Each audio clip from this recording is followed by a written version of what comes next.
दौलतपुर नाम के छोटे से गांव में हर साल ठंड पड़ती थी, लेकिन इस बार ठंड कुछ अलग ही स्तर पर थी। जनवरी का महीना अभी शुरू ही हुआ था और ऐसा लग रहा था सर्दी अपनी चरम सीमा पर पहुंच गई हो। गांव के छोटे छोटे घरों की छतें सुबह ओस की जगह सफेद बर्फ की परत से ढकी होती। पेड़ों की शाखाएं मानो ठंड से सिकुड़ गई थी। सूरज भी ऐसा लगता था जैसे बादलों की मोटी चादर ओढ़े सो गया हो। ठंड का मौसम अमीरों के लिए तो बहुत ही सुहाना होता है, लेकिन गरीबों के लिए मुसीबत का पहाड़ टूटने जैसा है। ये ऐसे ही एक गरीब परिवार की कहानी है। गोपाल के परिवार पर ठंड का मौसम कहर बनकर टूटता है। हे ऊपर वाले, ये इतनी ठंड कैसे पड़ा रहे हो? इतनी ठंड में तो घर से निकलना भी मुश्किल हो गया है। लगता है इस बार ठंड कुछ ज्यादा ही बढ़ गई है। सच में ऐसी ठंड तो पहले कभी नहीं देखी। बाहर जाने का तो मन ही नहीं करता। ठंडी हवा बदन को चीरती हुई निकलती है। हाँ मीरा, और देखो सूरज भी जैसे मानो लुका छुपी खेल रहा है। दिन भर कोहरा छाया रहता है। लगता है कि ठंड और बढ़ती चली जाएगी। सच में इस बार ठंड ने तो सबकी हालत खराब कर दी है। तुम बाहर कैसे जाओगे? तुम्हें तो सुबह सुबह उठकर सेठ हीरालाल की दुकान पर जाना पड़ता है। हम तो फिर भी घर में रहते हैं और चूल्हे के पास बैठकर कुछ गर्माहट ले लेते हैं। क्या करे मीरा, काम तो करना ही पड़ेगा। सेठ जी को तो कोई फर्क नहीं पड़ता कि कितनी ठंड है। उन्हें तो बस काम समय पर चाहिए। अच्छा मीरा, तो अब मैं चलता हूँ, नहीं तो मालिक फिर से गुस्सा करेंगे। गोपाल एक चाय की दुकान पर चाय बनाने का काम करता था, जहां उसे बहुत कम पैसे मिलते हैं और उसके परिवार का गुजारा बस किसी तरह से चल रहा था। दौलतपुर गांव में हर साल सर्दी का मौसम आता था, लेकिन इस बार ठंड कुछ ज्यादा ही भयानक थी। आमतौर पर गांव के लोग सर्दी को हंसी खुशी सहन कर लिया करते थे, लेकिन इस बार मौसम ने सभी को मुश्किल में डाल दिया। ठंडी हवाओं के साथ साथ आसमान में घने बादल छाए रहते, जिससे दिन भर धुंध का माहौल बना रहता था। गांव का चौपाल, जहां आम दिनों में लोग बैठकर बातें किया करते थे, अब सुनसान पड़ा था।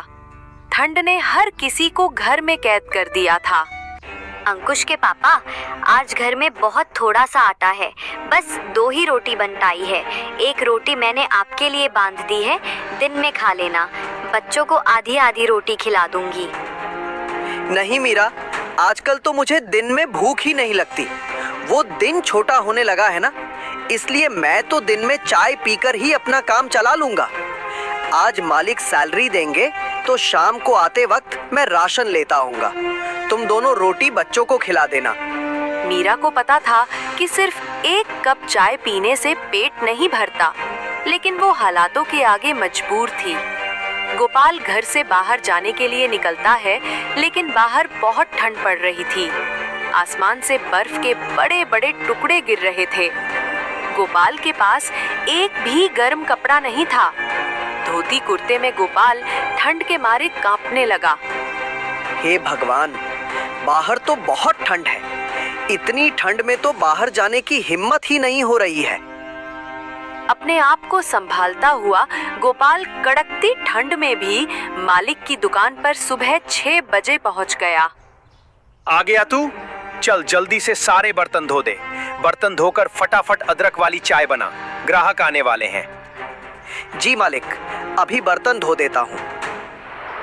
बर्फ जैसे ठंडे पानी में बर्तन धोना गोपाल के लिए बहुत मुश्किल होता था, लेकिन वो कहते हैं ना कि गरीबी सब कुछ करा देती है।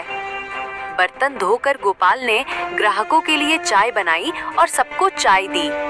चूल्हा जलाने के बाद गोपाल को ठंड से थोड़ी राहत मिली। गोपाल का बहुत मन हो रहा था कि एक कप चाय वो भी पी ले। हे भगवान, ठंडे पानी से बर्तन धोने के बाद हाथ तो मानो जैसे जम ही गए। इतनी ठंड हो रही है, क्यों ना एक कप चाय मैं भी पी लूं। उसने मालिक को एक कप चाय दी और खुद भी एक कप चाय पीने लगा।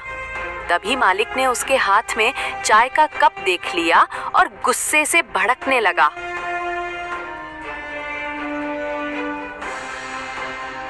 ये क्या गोपाल, तुम्हें यहाँ चाय बनाने के लिए रखा गया है या चाय पीने के लिए? मालिक, वो बहुत ठंड लग रही थी, गलती हो गई मालिक, आगे से चाय कभी नहीं पीऊंगा। ठंड लग रही थी? आज तो मैंने तुझे रंगे हाथों पकड़ लिया। न जाने रोज तू कितने कप चाय पी जाता होगा। अब रोज के 2 कप चाय के पैसे तेरी सैलरी से काटूं तब तुझे समझ आएगा। मुफ्त का सामान मिला नहीं कि लूटना शुरू। बेचारा गोपाल सैलरी काटे जाने की बात से बहुत दुखी हो गया। उसे नहीं पता था कि 1 कप चाय की उसे इतनी भारी कीमत चुकानी पड़ जाएगी।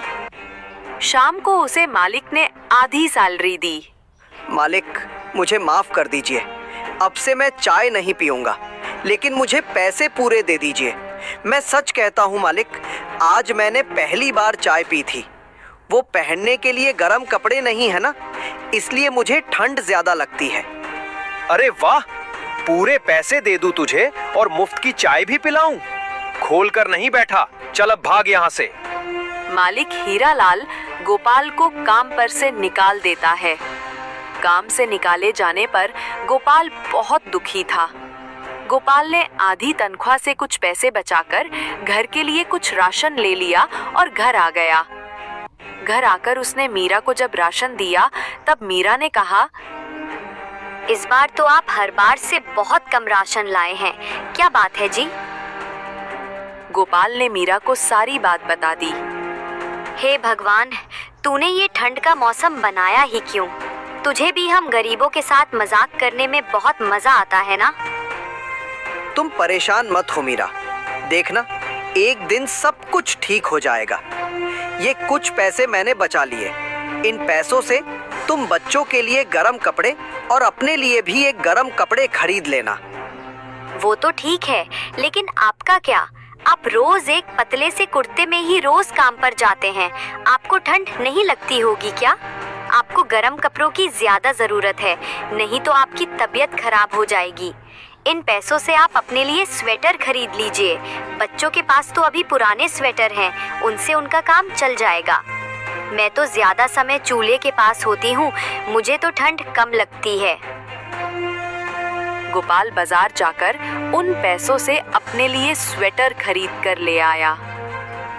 मीरा जब खाना बनाती तो बच्चे ठंड से बचने के लिए चूल्हे के पास ही बैठे रहते।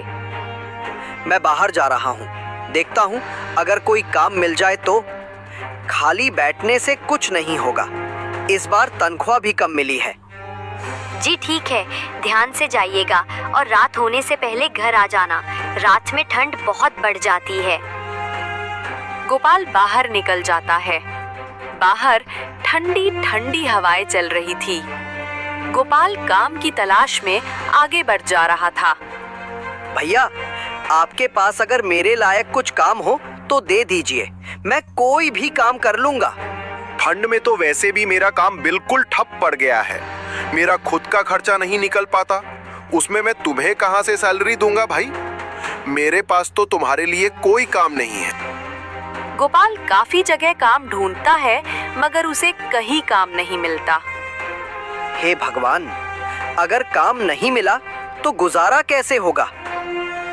गोपाल ये सब सोच ही रहा था कि तभी वहाँ पर एक बूढ़ी अम्मा आती है। बेटा, क्या तुम मेरी मदद कर सकते हो? मेरा घर यहाँ से कुछ ही दूरी पर है, ठंड भी बहुत है ना, और मैं भी बहुत थक गई हूँ। ये कुछ मेरा सामान है, इसको मेरे घर तक पहुँचा दो बेटा, तुम्हारा बड़ा एहसान होगा।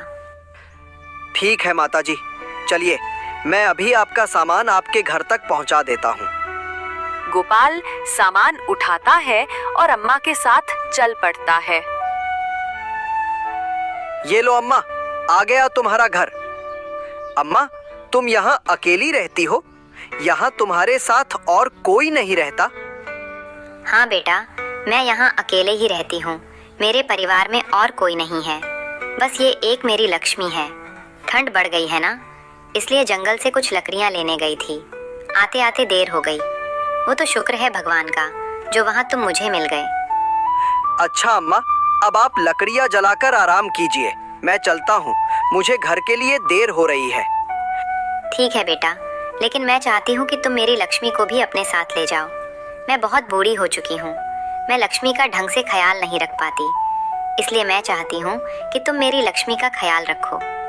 ठीक है अम्मा, अगर आप इतना जोर डाल रही हैं, तो आज से मैं आपकी लक्ष्मी का ध्यान रखूंगा। बेटा, इसे चारा सही से खिलाना तो ये तुम्हें बहुत सारा दूध देगी। ठीक है अम्मा, जैसा आप कहो, मैं आपकी लक्ष्मी का बहुत अच्छे से ख्याल रखूंगा। इतना कहकर गोपाल लक्ष्मी को लेकर घर आ जाता है। जब मीरा ने गोपाल को गाय के साथ देखा तो वो बोली, अरे, ये किसकी गाय ले आए आप?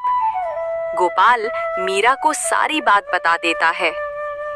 बस इस तरह अम्मा ने इस लक्ष्मी को मुझे दे दिया और कहा उसका बहुत ध्यान रखना। अब हम इसका बहुत ध्यान रखेंगे, बिल्कुल अपने बच्चों की तरह। मीरा, रात तो होने वाली है। मैं सोच रहा हूँ कि लक्ष्मी के लिए कुछ हरी हरी घास ले आऊं। रात में अगर लक्ष्मी को भूख लगी तो हमारे पास उसे खिलाने के लिए कुछ भी नहीं है। जी हाँ, आप जल्दी से लक्ष्मी के लिए कुछ खाने को ले आइए। गोपाल जंगल की ओर निकल जाता है और लक्ष्मी के लिए ढेर सारा चारा लेकर घर पहुंचता है और लक्ष्मी को खिला देता है।